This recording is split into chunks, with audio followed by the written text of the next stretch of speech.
Buenas tardes, hoy estamos hablando con Mabel Pagano, autora de la novela por entregas Espejo de Sal, una novela que sale por Indie Libros y que sale, además de ser por entregas, en formato digital.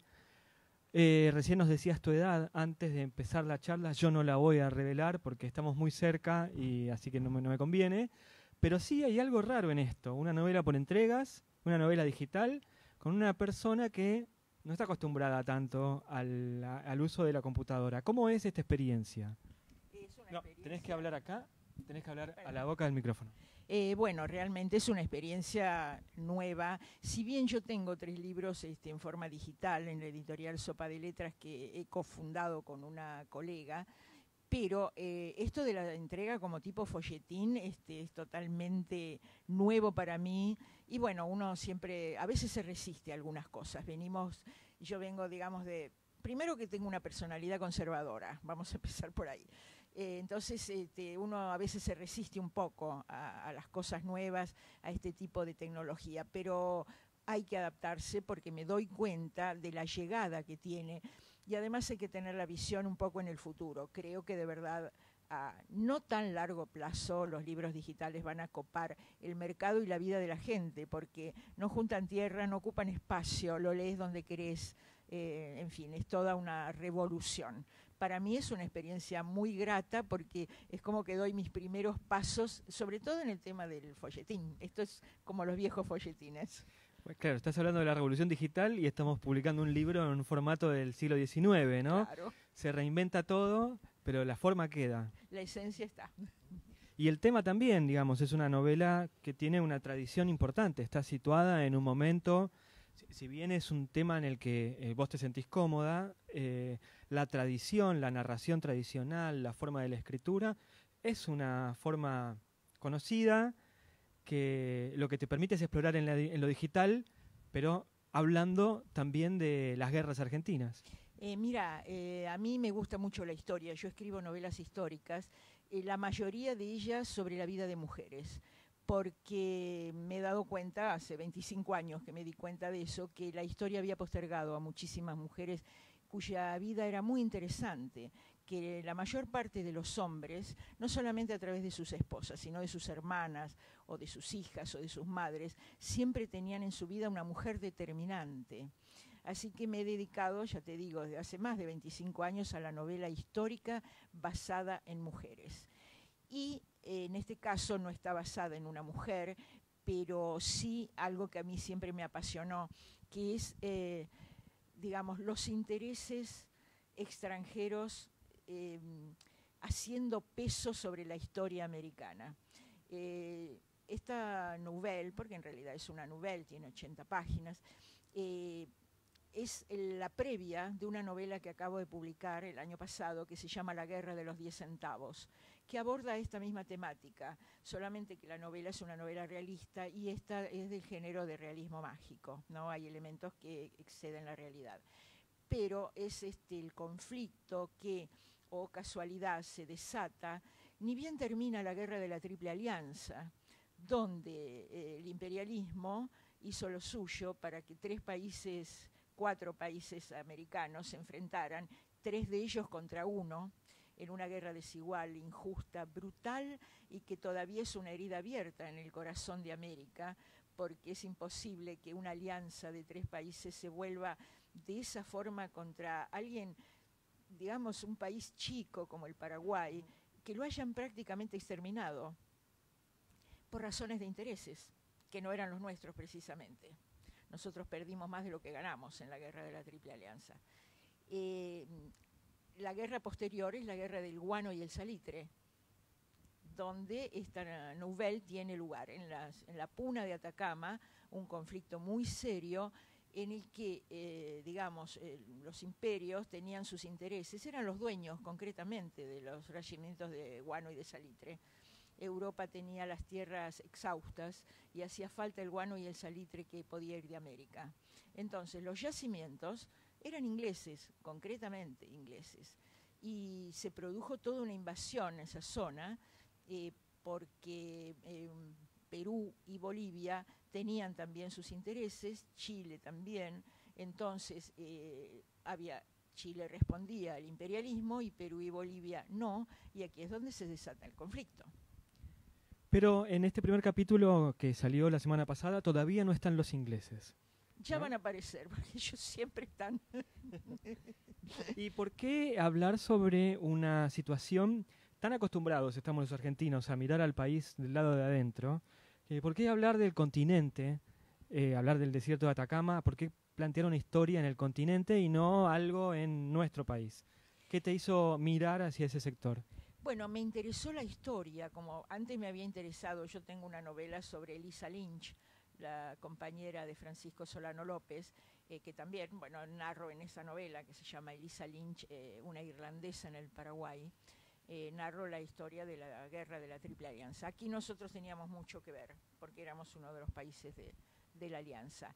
Me interesan las guerras, me interesa Latinoamérica como un continente, digamos, un continente donde todos deberíamos ser hermanos. El deberíamos, por supuesto, siempre está pendiente, ¿no? Porque los intereses hacen que los países latinoamericanos, en vez de unirse, se desunan. Pero me interesó mucho el tema de esta guerra, me pareció mágico, justamente. Por eso esta novela tiene ciertos perfiles de realismo mágico, porque me pareció tan alucinante el escenario donde transcurre. Y luego, ya te digo, lo volví a intentar con la Guerra de los 10 centavos, porque después de este episodio que narro aquí en Espejos de Sal, se desencadena finalmente la Guerra del Guano y el Salitre, donde Perú y Bolivia forman una coalición contra Chile.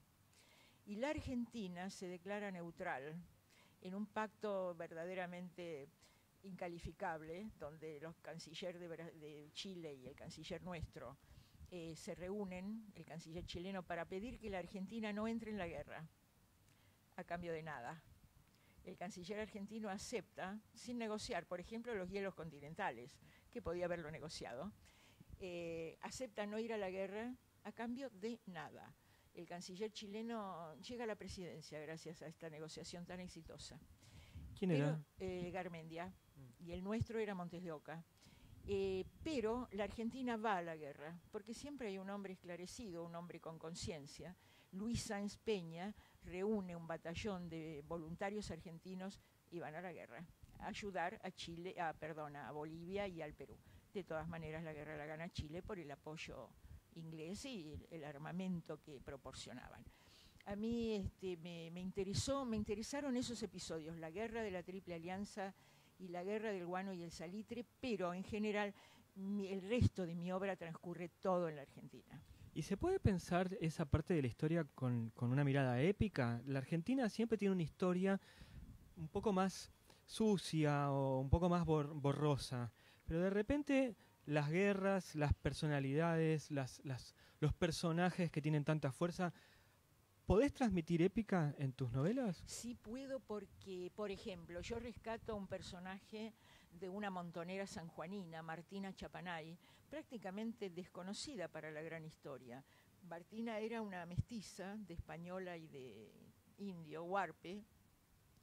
Martina lucha en las guerras de la independencia contra el centralismo porteño, que reunía en sus fuerzas a los mercenarios. Mercenarios uruguayos fueron a la guerra contra el Chacho Peñalosa rentados. Martina Chapanay, que era sanjuanina, siempre no le importaba qué caudillo levantara bandera de enganche, siempre y cuando fuera para defender a San Juan. Se anotó en las guerras no como soldadera, sino como combatiente. Ella era un excelente jinete, era vaqueana, tenía todas las virtudes del mejor caudillo. Sin renunciar a sus virtudes femeninas. Así que es un gran personaje y, por ejemplo, a mí me parece que yo rescato en Martina la épica, como la rescato en varios personajes que tengo a lo largo de mi obra literaria, los Reina Fe, por ejemplo, no sé, determinada... Es el siglo XIX que corre por la historia. Estamos hablando del siglo XIX, claro, porque también hay muchos mitos en la historia. Como la historia la contaron los liberales, bueno, queda una parte de la historia que está sin contar. He tratado de rescatar eso, que para mí es donde está la épica, precisamente. Cuando decís la historia la cuentan los liberales, lo cual es cierto. Quiere decir que uno no va a encontrar en tus libros a Mitre, por ejemplo, ¿no? O no va a encontrar la mirada de Mitre. No, la mirada de Mitre no, indudablemente no. No. Yo siempre, digamos, estoy con los caudillos nacionales, populares, heroicos, que combatieron y perdieron, porque en el fondo han perdido. Y siempre decís que estás mirando a las mujeres desde hace 25 años, que estás mirando a las mujeres. ¿Cómo es el encuentro? ¿Qué haces? ¿Cómo te llegan esas mujeres? Mira, yo en el año 1979, una época muy difícil, escribí una biografía novelada sobre Eva Perón,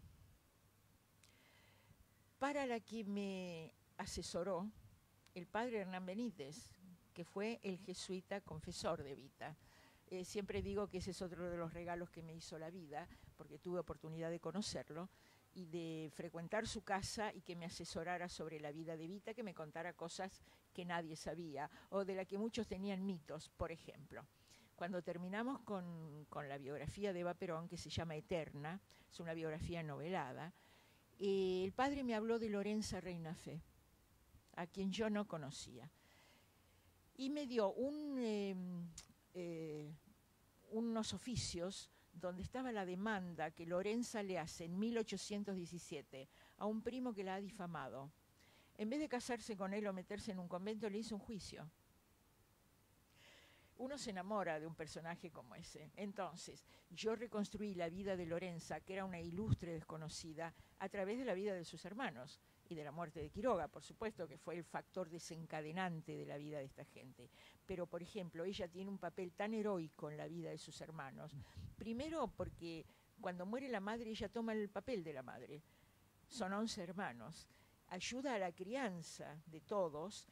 Y, por ejemplo, el gran acto final heroico de su vida, final me refiero a la vida de sus hermanos, cuando ellos son apresados y vienen a Buenos Aires, sus cuñadas son mujeres que tienen hijos, ninguna puede venir a Buenos Aires a asistirlos, viene ella. Y el día que los ejecuta, primero, ella elabora todo un escrito y se lo presenta a Rosas para salvar a sus hermanos de la muerte. Esta parte de la historia no la sabe nadie. Entonces, nosotros sabemos que son los asesinos de Quiroga nada más. Claro, pero lo de Quiroga y los Reinafé fue un duelo. O los Reinafé lo mataban a Quiroga o Quiroga se apoderaba de Córdoba. Además, los Reinafé no obraron solos. Estanislao López estaba detrás de esto. Estanislao López y Rosas. Te interrumpí cuando estabas contando la historia de la hermana. Entonces, pero termino. No te olvides lo que dijo Santos Pérez cuando lo estaban por ejecutar. El verdadero asesino es Rosas. Rosas, claro.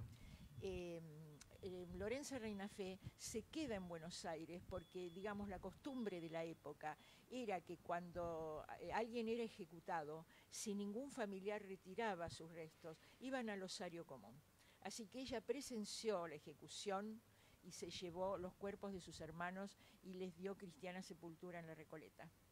Y después se quedó definitivamente en Buenos Aires. Así que es una vida muy linda porque ella renuncia a su vida como mujer para ayudar en la crianza a sus hermanos, para cuidar las fincas. Eran gente muy rica, tenían muchísimos campos. Se queda a cuidar todo, que les confiscan. Después de la muerte de Quiroga, el gobierno le confisca los bienes, pero ella dedica su vida a la familia. Así que me pareció un personaje muy lindo para rescatarlo. Y después he rescatado a Manuela Sáenz, la amante de Bolívar, y a Felicitas Guerrero de Álzaga, que no es un personaje heroico, pero es una bella historia de amor y tragedia, de la que la mayoría de las mujeres de la Argentina, digamos, lo han leído con cierto placer. Así que bueno, digamos que para mí las mujeres son importantes por su rol en la historia y creo que cada una de ellas tiene cómo rescatar la épica de sus vidas. Hablas de amor y tragedia, y en Espejos de Sal, ¿hay amor y tragedia? No vamos a contar el final, no. Hay amor y tragedia, sí. El personaje se llama, ahora se me fue el nombre. Hernando del Castillo. Soy horrible recordando. Hernando del Castillo, que además aparece ya en el primer capítulo. Claro, con Elmina Pose, que es su novia, sí. Hay otra pareja secundaria también, sí. Es que el amor no puede estar ajeno a las historias. El amor está permanente en las historias de hombres y mujeres, ¿no? Pero en esta historia, ¿es lo que mueve la trama o lo que mueve la trama es el interés? No, lo que mueve la trama indudablemente es la defensa de este caserío que esta gente se empeña en lograr y que al fin, bueno, va a tener diversos avatares hasta que lleguemos a la trama final. ¿El libro está todo escrito ya? Sí, claro. Y lo vas publicando semana a semana. ¿Y semana. el feedback de los lectores podría hacer que cambies alguna parte? No. Hay cierta tendencia en la literatura argentina en la que muchas autoras se enganchan en esto, en escuchar a sus lectoras. Yo prefiero que mis lectoras me escuchen a mí. Bueno, Mabel, te agradezco mucho por el tiempo. El libro se puede descargar desde la página de Bajalibros, bajalibros.com, y todos los jueves sale un nuevo capítulo del libro, así que mañana está la segunda parte de Espejos de Sal. ¿Que te acordás el título? Este es Los inicios de Piedras Blancas. ¿El segundo capítulo?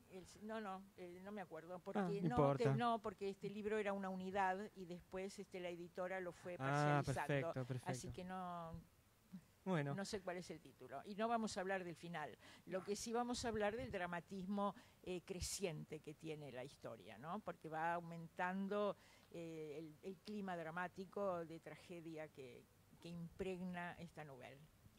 Mabel, gracias por haber venido al auditorio de Grandes Libros. Gracias a vos por haberme invitado.